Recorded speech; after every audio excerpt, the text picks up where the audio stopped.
3 अक्टूबर को नवरात्रि का पहला दिन भारतीय जनमानस के लिए बड़ा शुभ रहा। केंद्रीय कैबिनेट ने गुरुवार यानी 3 अक्टूबर को कुछ बड़े फैसले लिए, जो कि रेलवे कर्मचारियों से लेकर किसानों, मिडिल क्लास और भारतीय भाषाओं से सीधे तौर पर जुड़े हैं। किसानों की आय बढ़ाने और मिडिल क्लास के लिए फूड सिक्योरिटी से जुड़ी योजनाओं पर सरकार ने बड़ा फैसला लिया है। गुरुवार को प्रधानमंत्री नरेंद्र मोदी की अध्यक्षता में कैबिनेट की बैठक हुई। इस बैठक में रेलवे कर्मचारियों को बोनस और 2 प्रमुख कृषि योजनाओं को मंजूरी का ऐलान किया गया। बैठक में लिए गए फैसलों की विस्तृत जानकारी देते हुए केंद्रीय मंत्री अश्विनी वैष्णव ने बताया कि पीएम राष्ट्रीय कृषि विकास योजना के अलावा किसानों से जुड़ी कई योजनाओं को मंजूरी दी गई है। इसके अलावा चेन्नई मेट्रो फेज 2 को भी मंजूरी दी गई है।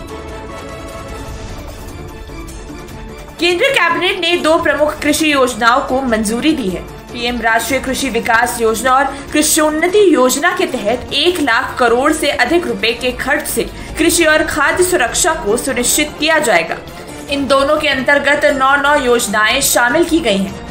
योजना का उद्देश्य पीएम राष्ट्रीय कृषि विकास योजना से सीमित प्राकृतिक संसाधनों के जरिए कृषि को प्रोत्साहन और खाद्य सुरक्षा सुनिश्चित करना है।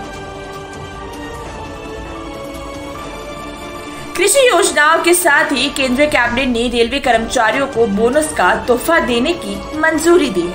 रेलवे में उत्कृष्ट प्रदर्शन को मान्यता देते हुए कैबिनेट ने 11.72 लाख से अधिक रेलवे कर्मचारियों को 2028.57 करोड़ रुपए के 78 दिनों के बोनस के भुगतान को मंजूरी दी है।